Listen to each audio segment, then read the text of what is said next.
মাঝরাতে বাথরুমে যাবার প্রয়োজনে বাইরে বেরিয়ে দেখি ছোট মামা রোয়াকের এক কোণে দাঁড়িয়ে, একেবারে পাথরের মূর্তির মতো নিষ্পন্দ, নিশ্চল।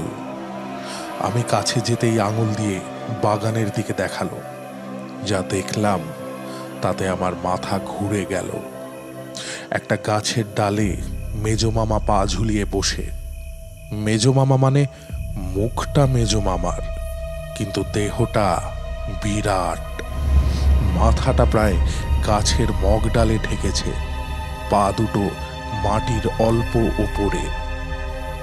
কি খেয়ে খেয়ে বাগানের মধ্যে ছুঁড়ে ফেলছেন।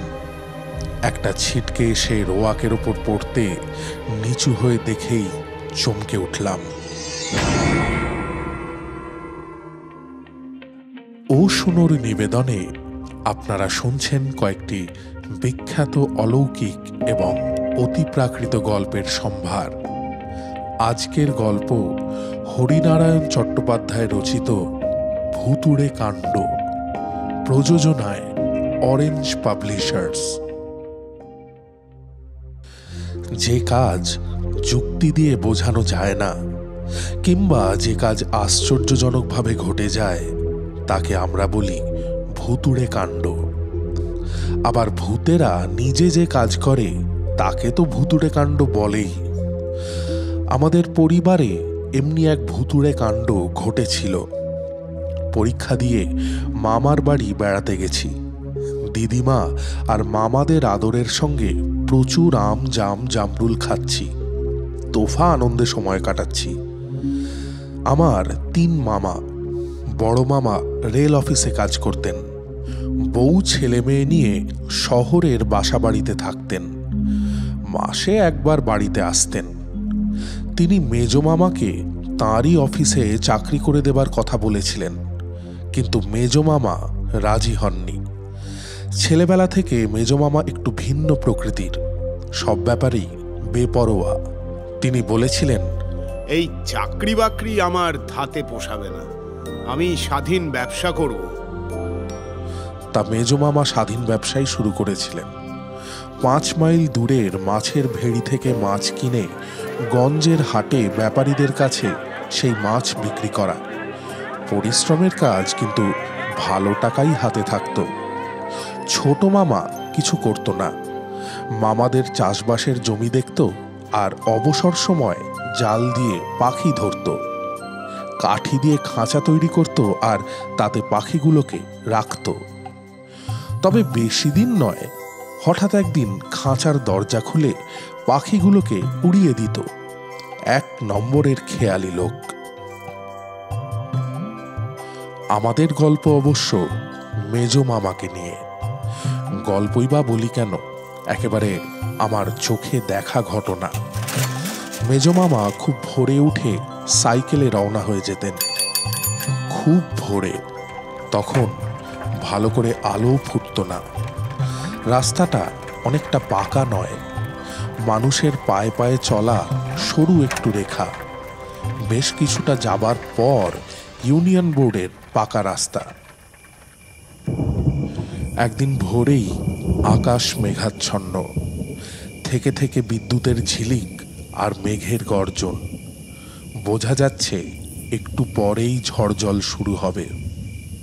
মেঘের ডাকে আমিও ভোর ভোর উঠে পড়েছি। উঠে মেজো মামার যাওয়ার তোড়জোড় দেখছি। দিদিমা বললেন, ওরে, আজ এই আবহাওয়ায় না হয় নাই বেরোলি। আকাশের অবস্থা তো ভালো নয়, খুব জোরে তুফান উঠবে। ঝড়কে দিদিমা তুফান বলতেন। মেজো মামা হাসলেন। তাহলে তো বর্ষাকালে বাড়ির বাইরে যাওয়াই যায় না। আমার কাছে বর্ষাতি আছে, কোনো অসুবিধা হবে না। মেজো মামা যখন বের হলেন, তখন ফোঁটা ফোঁটা বৃষ্টি আরম্ভ হয়েছে। বাতাসও বেশ জোর।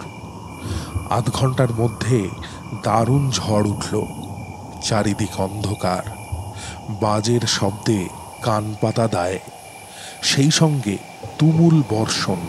এধারে ওধারে বড় বড় গাছ মড়মড় করে ভেঙে পড়ল। বাড়ির চালা উড়ে গেল। ধসে পড়ল মাটির দেয়াল। দিদিমার কথাই ঠিক, তুফানই বটে। আমি জানলার ধারে চুপচাপ বসে প্রকৃতির তাণ্ডব দেখছি। একটু পরেই দিদিমা এসে আমার পাশে বসলেন। বসেই আক্ষেপ করতে লাগলেন। এই দুর্যোগে বাড়ির কুকুর বেড়ালো রাস্তায় বেরোয় না, আর এত বারণ করা সত্ত্বেও ছেলেটা রাস্তায় বেরিয়ে গেল। সত্যি চিন্তার কথা। এই ঝড় জলে বর্ষাতি আর মেজমামাকে কতটুকু বাঁচাতে পারবে? হাওয়ার দাপটে সাইকেল চালানোই মুশকিল। সাইকেল থেকে নেমে যে কোনো গাছের তলায় আশ্রয় নেবেন, তাও তো নিরাপদ না। মাথার উপর গাছের ডাল ভেঙে পড়লেই হলো। সন্ধ্যা পর্যন্ত এক টানা ঝড় বৃষ্টি চলল। দিদিমা খাওয়া দাওয়া ছেড়ে বিছানা নিলেন। মেজমামার নাম করে অঝরে কান্না। মেজমামা ফিরলেন রাত 8টা নাগাদ। সাইকেল নেই, হেঁটেই এসেছেন। হাঁটু পর্যন্ত কাদা, পরনের জামা কাপড় ছিন্ন ভিন্ন। বর্ষাতিরও খোঁজ নেই। দিদিমা মেজমামাকে জাপটে ধরলেন, কিছুতেই ছাড়বেন না। শুধু কি জাপটে ধরা, ভেউ ভেউ করে কান্না। মেজমামা বিরক্ত হয়ে বললেন, কি করছো? ছাড়ো, আরে ছাড়ো না, কি করছো মা? জাপটা জাপটি আমার ভালো লাগে না, আমি মরছি নিজের জ্বালায়। আমি জিজ্ঞাসা করলাম, মেজমামা তোমার সাইকেল? ও বটগাছ চাপা পড়ে খণ্ড বিখণ্ড হয়ে গেছে। বটগাছ চাপা? হ্যাঁ, কাঞ্চনতলার কাছে দারুণ ঝড় উঠল, বটগাছটা ভেঙে মরমর করে পড়লো আমার উপর। সাইকেলটা চুরমার হয়ে গেল, আমি ছিটকে পড়লাম মাটিতে। এই দেখ না, দেখ। মেজমামা চুল সরিয়ে দেখালেন। মাথার এক জায়গায় রক্ত জমে কালো হয়ে আছে। তারপর থেকে মেজমামা কেমন বদলে গেলেন। মাছের ব্যবসা বন্ধ, সারাটা দিন ঘুমিয়ে কাটাতেন, রাত্রে বেরিয়ে যেতেন। কখন ফিরতেন কে জানে। দিদিমা অনেক বলতেন, কিন্তু মেজমামা নির্বিকার। শেষকালে দিদিমার নির্দেশে আমি শুতাম মেজমামার সঙ্গে, অবশ্য আলাদা খাটে। একদিন খুব ভোরে মেজমামার ডাকে ঘুম ভেঙে গেল। এই, এক কাপ চা খাওয়াতে পারিস? ঘরের কোণে স্টোভ ছিল, তাকের ওপর চা, চিনি, কাপ, ডিশ সবই ছিল। আগে আগে ভোরে বের হওয়ার সময় মেজমামা নিজেই চা করে খেতেন। ঘুম জড়ানো গলায় বললাম, তুমি নিজে করে খাও না। মেজমামা যেন ভয় পেয়ে গেলেন। না না, আমি আগুনের কাছে যেতে পারবো না, ভয় করে। ভয় করে কথাটা মেজমামার মুখে নতুন শুনলাম। মেজমামা চিরকাল দুর্দান্ত প্রকৃতির, দারুণ সাহস। সেই দুর্ঘটনার পর থেকে মেজমামা যেন কুঁকড়ে গেছেন। কারো সঙ্গে ভালো করে কথাও বলেন না। কেউ ডাকতে এলে বলে দেন, বলো আমি বাড়ি নেই। আরো আশ্চর্যের কাণ্ড, মাথার একদিকে রক্ত জমে থাকাটা একই রকম রয়ে গেল। ওষুধপত্র, মালিশ কিছুতেই কিছু হলো না। অগত্যা উঠে চা তৈরি করে দিলাম, নিজেও খেলাম এক কাপ। আর এক রাতে এমন এক ব্যাপার ঘটল, তাতে একটু ভয়ই পেয়ে গেলাম। কদিন গুমোট গরম পড়েছে, হাত পাখা নেড়ে নেড়ে পরিশ্রান্ত হয়ে পড়েছি। কিছুতেই ঘুম আসছে না। বিছানায় এপাশ ওপাশ করছি। বহু কষ্টে যাওয়া বা একটু ঘুম এলো, সেটা প্যাঁচার কর্কশ আওয়াজে ভেঙে গেল। ভয় পেয়ে উঠে বসলাম। জানলা দিয়ে ঘরের মধ্যে চাঁদের আলো এসে পড়েছে, কোথাও একটু অন্ধকার নেই। মেজমামার দিকে চোখ ফিরিয়েই চমকে উঠলাম। আমার মামার বাড়ি সবাই বেশ একটু খর্বকায়, মেজমামা আবার সবচেয়ে বেঁটে। সেই মেজমামাকে দেখলাম বিরাট চেহারা, দেহ খাটের বাইরে গিয়ে পড়েছে। দুটো চোখ রৌড়ে নিয়ে আবার দেখলাম, একই দৃশ্য। খাট থেকে নেমে পালাবার চেষ্টা করতেই দৃশ্য বদলে গেল। মেজমামা যেন নিজের সাইজে ফিরে এলেন। মনকে বোঝালাম, ঘুম চোখে নিশ্চয়ই ভুল দেখেছি, না হলে এরম ব্যাপার হতে পারে নাকি।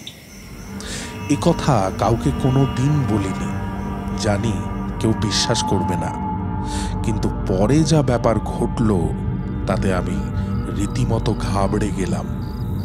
এক রাতে হঠাৎ ঘুম ভেঙে দেখি মেজমামা বিছানায় নেই। ভাবলাম প্রাকৃতিক প্রয়োজনে বাইরে গেছেন, এখনই ফিরবেন। কিন্তু অনেকক্ষণ কেটে গেল, মেজমামা ফিরলেন না। উঠে পড়লাম। জানলা দিয়ে বাইরে চোখ ফিরিয়েই বুকের রক্ত হিম হয়ে গেল। মেজমামা রোয়াকে বসে আছেন, জানলার দিকে পিছন ফিরে। একটু দূরে গোটা কয়েক গাছ পার হয়ে একটা জাম গাছে ছোট মামা জাল পেতে রেখেছে পাখি ধরবার জন্যে। জালের এক জায়গায় ফুটো ছিল, ছোট মামা বোধহয় লক্ষ্য করেনি। সেই ফুটো দিয়ে আটকে থাকা পাখিগুলো ফুরুত ফুরুত করে বেরিয়ে যাচ্ছে। মেজমামা বসে বসেই হাত বাড়ালেন। কি বিরাট হাত! রোয়াক থেকে জাম গাছটার দূরত্ব কমপক্ষে 30 গজ তো হবেই। হাতটা সোজা গাছের ওপর চলে গেল, যেখানে জালের ফুটো সেখানে। মেজমামা আঙুল দিয়ে জালে গিঁট বেঁধে দিলেন। পাখিদের পালানো বন্ধ হলো। আমি বুকের ওপর হাত চেপেও দুপ দুপ শব্দ বন্ধ করতে পারলাম না। মনে হলো এখনই অজ্ঞান হয়ে যাব। কোনো রকমে কাঁপতে কাঁপতে খাটের ওপর শুয়ে পড়লাম। কখন ঘুমিয়ে পড়েছি জানি না। ভোরে উঠে দেখি মেজমামা খাটে শুয়ে অঘোরে ঘুমোচ্ছেন। আশ্চর্য কাণ্ড, দরজা ভিতর থেকে বন্ধ। কাল রাতে মেজমামা যখন রোয়াকে বসে, তখন লক্ষ্য করেছি দরজায় ছিটকানি। তাহলে মেজমামা বাইরে গেলেন কি করে?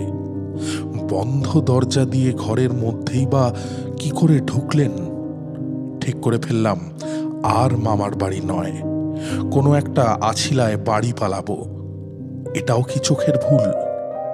দুবার এরকম চোখের ভুল হতে পারে কখনো? দুপুরবেলা কিন্তু মত বদলে গেল। ছোট মামা জালে আটকানো পাখিগুলোকে নিয়ে খাঁচায় পুরছিল। আমি বসে বসে দেখছিলাম। মেজমামাও বসেছিলেন। বেশিরভাগই মনুয়া আর টুনটুনি পাখি। একটা শুধু বড় আকারের টিয়া, গাঢ় সবুজ রং, লাল চোখ। কিছুতেই ধরা দেবে না। ছোট মামার হাত ঠুকরে রক্ত বের করে দিলে। আমি তো তখন দেখছিলামই, তবে আরও একটা জিনিস লক্ষ্য করছিলাম। আর চোখে দেখছিলাম উঠোনে মেজমামার ছায়া পড়ছে কিনা, আর তার পায়ের আঙুলগুলো উল্টো দিকে কিনা। কিন্তু হাঁপ ছেড়ে বাঁচলাম। উঠোনের ওপর মেজমামার রীতিমতো ছায়া পড়েছে, আর তার পায়ের আঙুলগুলো একেবারেই স্বাভাবিক। তার মানে রাত্রে নিশ্চয়ই আমি বিদঘুটে স্বপ্ন দেখেছি। পেট গরম হলে যা হয় আর কি। পেট ঠান্ডা করার জন্য রোজ সকালে একটা করে ডাব খেতে হবে। আর বাড়ি ফিরে যাওয়ার বিপদও আছে। এখানে দিব্যি হেসে খেলে বেড়াচ্ছি, আর ওখানে বাবা রোজ 5 পাতা হাতের লেখা আর 10টা অঙ্ক করাবে। বেশ কিছুদিন অলৌকিক কিছু চোখে পড়ল না। বুঝতে পারলাম নিজের ভয়ের বিকৃত রূপটাই দেখেছি। মেজমামা যে মাছের ব্যবসা ছেড়ে দিয়েছেন, তাতে দিদিমা খুব খুশি। তার দুশ্চিন্তার অবসান হয়েছে। কিন্তু আমি ভাবি, মেজমামার চলবে কি করে? একদিন জিজ্ঞাসাই করে ফেললাম, হ্যাঁ মেজমামা, তুমি যে মাছের ব্যবসা ছেড়ে দিলে, কি হবে? মেজমামা চুল আঁচড়াচ্ছিলেন। ফিরে বললেন, কেন, তোর কি অসুবিধা হচ্ছে? মুশকিলে পড়ে গেলাম। সামনে গিয়ে বললাম, না অসুবিধা আর কি, আগে তুমি মাঝে মাঝে বড় বড় মাছ আনতে। আমাকে থামিয়ে দিয়ে মেজমামা বললেন, ও হো হো হো, এই কথা। তোকে আজই বড় মাছ খাওয়াচ্ছি, দাঁড়া দাঁড়া। মেজমামা বেরিয়ে গেলেন। ফিরলেন হাতে একটা প্রকাণ্ড রুই মাছ নিয়ে। আমি তো অবাক। হ্যাঁ মেজমামা, এর মধ্যে এত বড় মাছ পেলে কোথায়? মেজমামা হাসলেন। আরে, একজন জেলের সাথে দেখা হয়ে গেল। মাছের হাড়ি নিয়ে হাটে যাচ্ছিল। আমার তো সব চেনা, বলতেই দিয়ে দিল। দিদিমার আনন্দ আর ধরে না। বঁটি নিয়ে এসেই মাছ কুটতে বসলেন। আমি কাছে দাঁড়িয়ে রইলাম। রোজ ছাইরঙা একটা উটকো বেড়াল এ বাড়িতে আসতো আহারের সন্ধানে। সেদিনও সে এসে হাজির। বঁটির পাশে আঁশের স্তূপ। বেড়ালটা এগিয়ে এসে আঁশে মুখ দিয়েই বিকট করে ম্যাও করে উঠল। অস্বাভাবিক স্বর, কেউ যেন তার গলা টিপে ধরেছে। তারপর লেজটা খাড়া করে সোজা পাঁচিলের ওপর গিয়ে বসল। দিদিমাও ব্যাপারটা লক্ষ্য করেছিলেন। তিনি বললেন, বেড়ালটার কি হলো বলতো? অমনি করে চেঁচিয়ে উঠল, গলায় কাটা ফুটলো নাকি? কিন্তু আমি স্পষ্ট দেখেছি বেড়ালটা একটা আঁশও মুখে তোলেনি। খাওয়া তো দূরের কথা, কেবল শুঁকেই ওই রকম চিৎকার করে উঠল। সব ব্যাপারটা কেমন যেন অদ্ভুত মনে হয়েছিল। এমনকি দিদিমা যখন একটা কলা পাতায় বড় মাছের টুকরো ভেঙে আমাকে খেতে ডাকলেন, তখন একটু ইতস্তত করেছিলাম। তারপর মনে সাহস এনে মাছের টুকরো মুখে দিয়ে আশ্বস্ত হয়েছিলাম, না, কোনো গোলমাল নেই, দিব্যি সুস্বাদু মাছ। কত অল্পেতে আমরা ভয় পেয়ে যাই। বেড়ালটার ওইভাবে চিৎকার করে ওঠার হাজার কারণ থাকতে পারে। তবে সেদিন থেকে বেড়ালটাকে আর ধারে কাছে দেখতে পাই না। বোধহয় অন্য কোনো বাড়িতে আস্তানা গেড়েছে। এতদিন কথাটা দিদিমা কিংবা ছোট মামাকে বলিনি, কারণ প্রথমত সব ব্যাপারটা নিজেই ঠিক বিশ্বাস করে উঠতে পারিনি। হয়তো আমারই চোখের ভুল, কিংবা ভয়ের ছায়াটা রূপ ধরে আমার সামনে এসে দাঁড়িয়েছিল। দ্বিতীয়ত, প্রয়োজন হলে এই অলৌকিক কাণ্ড যে কাউকে দেখাতে পারবো এমন সম্ভাবনা কম। তাছাড়া দিদিমাকে নিজের ছেলের সম্বন্ধে কি করে এসব কথা বলি? তবে আমি মনে মনে ঠিক করে রেখেছিলাম, আর একবার এরকম বিভৎস দৃশ্য চোখে পড়লেই মামার বাড়ি থেকে পালাবো। এখানে আদর যত্নের লোভে তো আর বেঘরে প্রাণ দিতে পারি না। বেশ কিছুদিন সব স্বাভাবিক, কোথাও কোনো গোলমাল হলো না। মেজমামা অবশ্য মাছের ব্যবসায় আর গেলেন না। বাড়িতেও বিশেষ থাকতেন না, কোথায় কোথায় ঘুরে বেড়াতেন কে জানে। দিদিমা জিজ্ঞেস করলে বলতেন, একটা কিছু করার চেষ্টায় আছি, বুঝলে? কতদিন আর এভাবে চুপচাপ বসে থাকবো বলো তো? তারপরই অঘটন ঘটল। মাঝরাতে বাথরুমে যাবার প্রয়োজনে বাইরে বেরিয়ে দেখি ছোট মামা রোয়াকের এক কোণে দাঁড়িয়ে, একেবারে পাথরের মূর্তির মতো নিষ্পন্দ, নিশ্চল। আমি কাছে যেতেই আঙুল দিয়ে বাগানের দিকে দেখালো। যা দেখলাম তাতে আমার মাথা ঘুরে গেল। একটা গাছের ডালে মেজমামা পা ঝুলিয়ে বসে। মেজমামা মানে মুখটা মেজমামার, কিন্তু দেহটা বিরাট। মাথাটা প্রায় গাছের মগ ডালে ঠেকেছে, পা দুটো মাটির অল্প ওপরে। কি খেয়ে খেয়ে বাগানের মধ্যে ছুঁড়ে ফেলছেন। একটা ছিটকে এসে রোয়াকের ওপর পড়তে নিচু হয়ে দেখেই চমকে উঠলাম। রক্তমাখা হাড়ের টুকরো, সমস্ত শরীর থরথর করে কেঁপে উঠল। মনে হলো এখনই বুঝি অজ্ঞান হয়ে লুটিয়ে পড়ব। ছোট মামা আমার অবস্থাটা বুঝতে পেরে আমার হাতটা শক্ত করে ধরে ঘরের মধ্যে নিয়ে এসেছিল। তারপর দিন 15 কি হয়েছে আমি জানি না। দারুণ জ্বরে আমি প্রায় বেহুঁশ। দিদিমা চেয়েছিলেন আমার বাবাকে খবর দিতে, কিন্তু ছোট মামা অনেক বুঝিয়ে তাকে নিরস্ত করেছিল। ছোট মামা বলেছিল, শুধু ভয় পেয়ে আমার এই জ্বর। ডাক্তারেরও তাই মত। এর মধ্যে বাবাকে টেনে নিয়ে এলে আসল ব্যাপারটা তাকে জানাতে হবে। স্বাভাবিকভাবেই কথাটা বাবা বিশ্বাস করবেন এটা আশা করা যায় না। অথচ তার পরের দিন সকালে দিদিমার পোষা ছাগলটা নিখোঁজ। খুঁজতে খুঁজতে বাগানের মধ্যে তার ছিন্ন মুন্ডটা পাওয়া গিয়েছিল। চারিদিকে রক্তমাখা যেসব হাড়ের টুকরো পাওয়া গেল, সেগুলো যে ছাগলেরই হাড় সে বিষয়ে কোনো সন্দেহ নেই। কিন্তু এমন কথা কে বিশ্বাস করবে, বিশেষ করে শহরের লোক? মেজো মামা নাকি আশ্চর্যভাবে শান্ত হয়ে গিয়েছিলেন। হাঁটুর উপর মাথাটা রেখে চুপচাপ বসে থাকতেন ঘরের মধ্যে। হাজার ডাকে সাড়া দিতেন না। খেতে ডাকলে রুক্ষ কণ্ঠে উত্তর দিতেন, খিদে নেই, শরীর খারাপ। দিদিমা যে মেজো মামাকে এত ভালোবাসতেন, সেই দিদিমা ছোট মামার কাছে সব শুনে মেজো মামার ধারে কাছে ঘেঁষতে চাইলেন না। আমি যখন সেরে উঠলাম তখন ব্যাপারটা অনেক দূর এগিয়েছে। শোবার ব্যবস্থা পাল্টে গেছে। এক ঘরে আমরা 3 জন শুতাম। এক পাশে দিদিমা, অন্য পাশে ছোট মামা, আর মাঝখানে আমি। সারা রাত ঘরে আলো জ্বলত। ছোট মামা দরজায় ভিতর থেকে ডবল তালা লাগিয়ে দিত। আমরা সবাই জানতাম অলৌকিক শক্তির পক্ষে এ তালা কোনো বাধাই নয়, কিন্তু তবু বারণ করতে পারিনি।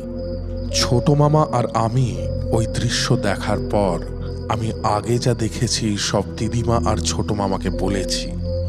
ছোট মামা বলল, কথাটা তোমার অনেক আগেই বলা উচিত ছিল, তাহলে অনেক আগেই আমরা ব্যবস্থা নিতে পারতাম।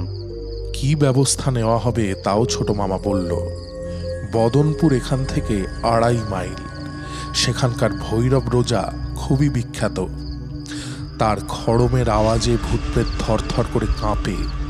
তাকে পাওয়া একটু মুশকিল। লোকের ডাকে প্রায় ভিন গায়ে চলে যেতে হয়, আর দক্ষিণাও 1 মুঠো টাকা। দিদিমাকে ছোট মামা অনেক কষ্টে রাজি করালে। দিদিমা সব বুঝেও একটু ইতস্তত করলেন। হাজার হোক, ছেলে তো। ছোট মামা বোঝালো, বেশ তো, ভৈরব রোজা এলেই সব বোঝা যাবে। খুব ভোরে ছোট মামা বেরিয়ে পড়ল। বদনপুরে ভৈরবকে যদি না পাওয়া যায় তাহলে অন্য গাঁ থেকে তাকে ধরে আনতে হবে। ছোট মামা যখন বের হয় তখন মেজো মামা বাড়ি ছিলেন না। 8 ঘন্টা পরে কোথা থেকে ফিরে এলেন। চেহারা দেখে মনে হলো অনেক দূর থেকে যেন ছুটতে ছুটতে আসছেন। হাঁটু পর্যন্ত কাদা, সারা দেহ ঘামে ভিজে গেছে। তাড়াতাড়ি আসতে গিয়ে ফতুয়াটা গাছের ডালে লেগে ছিঁড়ে গেছে। দিদিমা রোয়াকে বসে তরকারি কুটছিলেন। আমি পাশে বসেছিলাম। মেজো মামা সামনে এসে দাঁড়ালেন। ঠোঁটের দুপাশে ফেনা, লাল চোখ পাকিয়ে দিদিমাকে জিজ্ঞেস করলেন, ছেনো কোথায় গেছে? ছেনো ছোট মামার ডাক নাম। আমার বুকের দুপদাপ শব্দ আমি স্পষ্ট শুনতে পেলাম। ভয় হলো, অবশ হয়ে মোটির ওপর না পড়ে যাই। দিদিমা কাঁপা কাঁপা গলায় বললেন, নিজের কি একটা দরকারে গেছে। নিজের দরকার না ছাই? মেজো মামা দাঁত কিড়মিড় করে উত্তর দিলেন, ভয় নয় তো, 70। আচ্ছা, ঠিক আছে। কথাগুলো বলেই মেজো মামা জোরে জোরে পা ফেলে বাড়ির চারপাশে ঘুরতে লাগলেন। 2 হাত পিছনে, কেবল মাথা নাড়ছেন, থুতু ফেলছেন আর ঘুরছেন। ব্যাপার দেখে দিদিমা আর সাহস পেলেন না। আমার হাত ধরে ঘরের মধ্যে ঢুকে দরজায় খিল তুলে দিলেন। দিদিমার দিকে চেয়ে দেখি তার 2 চোখ পেয়ে জল গড়িয়ে পড়ছে। তার মনের কষ্টটা বুঝতে পারলাম। যতক্ষণ মেজো মামা বাড়ির চারিদিকে ঘুরতে লাগলেন ততক্ষণ আমি আর দিদিমা ঘরের এক কোণে চুপচাপ বসে রইলাম। কিছুক্ষণ পরে মেজো মামাকে আর দেখা গেল না। দিদিমা উঠে জানলা দিয়ে দেখে যখন নিঃসন্দেহ হলেন যে মেজো মামা ধারে কাছে কোথাও নেই, তখন আমাকে খেতে দিলেন। নিজে কিছু খেলেন না, ছোট মামা এলে একসঙ্গে খাবেন। আমি খাবো কি? তখনও শরীর থরথর করে কাঁপছে, মনে হচ্ছে কিছু খেলেই বমি হয়ে যাবে। মনে মনে ঠিক করে ফেললাম, কোনো রকমে আজকের রাতটা কাটিয়ে কাল সকালেই বাড়ি রওনা হব। এখানে এভাবে ভয় কুঁকড়ে থাকলে শীঘ্রই শক্ত অসুখে পড়ে যাব। ছোট মামা ফিরল বেলা 2:30 নাগাদ, সাইকেল রিকশায়, সঙ্গে ভৈরব রোজা। আমি জানলা দিয়ে দেখতে লাগলাম। ভৈরবের পরনে লাল টুকটুকে কাপড়, গায়ে কোনো জামা নেই, গলায় অনেকগুলো রুদ্রাক্ষের মালা, দুহাতে রুদ্রাক্ষের তাগা, লাল দুটি চোখ, কপালে সিঁদুরের ফোঁটা, ঝাঁকড়া পাকা চুল কাঁধ পর্যন্ত এসে পড়েছে।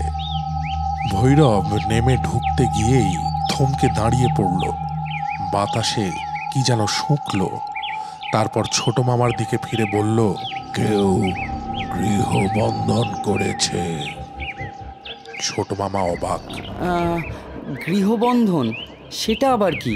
কেউ মন্ত্র পড়ে গৃহবন্ধন করে দেয়, তাতে ওই গৃহের মধ্যে কোনো কাজকর্ম করলে তা ফল দেয় না। কিন্তু কিন্তু কে এ কাজ করবে? যাকে তাড়াতে চাও সেই করবে। কিন্তু তার পক্ষে তো এই সব কথা জানা সম্ভব নয়। প্রেতাত্মার পক্ষে সব কিছু জানতে পারাই সম্ভব। মানুষের চেয়ে তারা অনেক বেশি শক্তির অধিকারী হয়। তাহলে তাহলে এখন কি উপায়? উপায় আছে বই কি। তুমি আগে সাইকেল রিক্সাকে বিদায় করো। ছোট মামা সাইকেল রিক্সার ভাড়া মিটিয়ে দিল। ভৈরব পাশে রাখা ঝোলা থেকে একটা মাটির সরা বের করলো। তার উপর 4টে পাকা লঙ্কা, 1 মুঠো সর্ষে, কতকগুলো কুশের ডগা রাখলো। তারপর রাস্তার উপরই বসে পড়ে বিড়বিড় করে মন্ত্র পড়তে লাগলো। মন্ত্র পড়ার সঙ্গে সঙ্গে সেই লঙ্কা, সর্ষে আর কুশের ডগা আমাদের বাড়ির দিকে ছুঁড়তে লাগলো। পিছনে নিঃশ্বাসের শব্দ হতে ফিরে দেখলাম দিদিমা এসে দাঁড়িয়েছেন। তার চোখে তখনও জল। আধ ঘন্টা পরে ভৈরব উঠে দাঁড়ালো। ঠিক আছে, এবার বাড়ির মধ্যে চলো। ভৈরবের কাণ্ড কারখানা দেখে ইতিমধ্যেই রাস্তার উপর গাঁয়ের কিছু লোক জড়ো হয়েছিল। ভৈরবের পিছন পিছন তারা বাড়ির মধ্যে এসে ঢুকল। উঠানে মাটি দিয়ে বেদি করা হলো, তাতে কাঠ, শুকনো ডালপালা দিয়ে আগুন জ্বালানো হলো। ভৈরব সেই অগ্নিকুণ্ড প্রদক্ষিণ করতে করতে মাঝে মাঝে কাঠি করে ঘি ছিটিয়ে দিতে লাগলো। সঙ্গে সঙ্গে আগুন দাউ দাউ করে জ্বলে উঠতে লাগলো। ততক্ষণে সাহস পেয়ে আমি রোয়াকে গিয়ে বসেছি, দিদিমা আমার পাশে। ছোট মামা ভৈরবের কাছে তার ভাই ফরমাস খাটছে। আধ ঘন্টা কিচ্ছু হলো না, সব নিস্তব্ধ। শুধু ভৈরবের রুক্ষ গলায় মন্ত্রপাঠের শব্দ শোনা গেল, হিং টিং ছট করে অদ্ভুত ভাষা। আমি যখন ভাবতে শুরু করেছি যে সবটাই বুঝলুকি, তখন হঠাৎ শোঁ শোঁ আওয়াজ, ঠিক অনেক দূর থেকে ঝড় এলে যেমন হয়। পশ্চিম দিকের গাছপালাগুলো ভীষণভাবে দুলতে লাগলো। গাছের ডালে বসা কাকের দল চিৎকার করে আকাশে পাক খেতে লাগলো। একটু পরেই গাছপালার পিছন থেকে মেজো মামা এসে হাজির। দুটি চোখ বন বন করে ঘুরছে, ফুলে উঠেছে নাকের পাটা, মুখে একটা মুরগি। বেচারি মরণ যন্ত্রণায় পাখা ঝটপট করছে। মেজ মামার দু কষ বেয়ে রক্ত গড়িয়ে পড়ছে। মেজ মামার সেই মূর্তি দেখে আমি ভয়ে দিদিমাকে জড়িয়ে ধরলাম। দেখলাম উত্তেজনায় দিদিমাও ঠক ঠক করে কাঁপছেন। মেজ মামা এসে দাঁড়াতে ভৈরবেরও চেহারা বদলে গেল।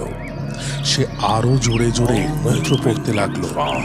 আগুনে মুঠো মুঠো কি ফেললো, তাতে আগুন আরো দাউ দাউ করে জ্বলে উঠল। মেজ মামা এগোতে পারলেন না। গাব গাছের তলা পর্যন্ত এসে দাঁড়িয়ে পড়লেন। বিশ্রীভাবে ভৈরবকে গালাগাল দিতে লাগলেন। আধ খাওয়া মুরগিটা ছুঁড়ে দিলেন তার দিকে। মুরগিটা এসে পড়ল আগুনের মধ্যে। কে তুই? ভৈরব চেঁচিয়ে উঠল,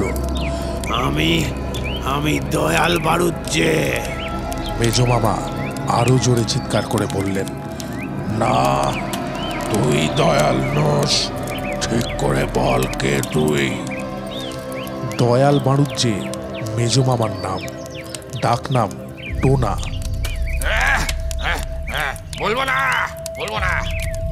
মেজ মামার সে কি গর্জন!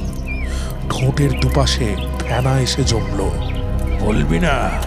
আচ্ছা, দেখি বলিস কিনা।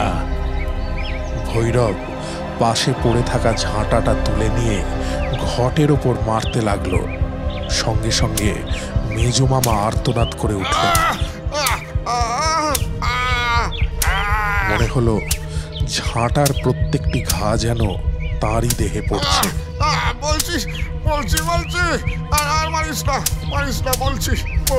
মেজ মামা গাছতলায় বসে পড়লেন। বল। ভৈরব ঝাঁটা ছাড়ানোর শব্দ করল। আমি মহিন্দর ডোম। ভৈরব দিদিমার দিকে চোখ ফেরালো। চেনেন নাকি মহিন্দর ডোমকে?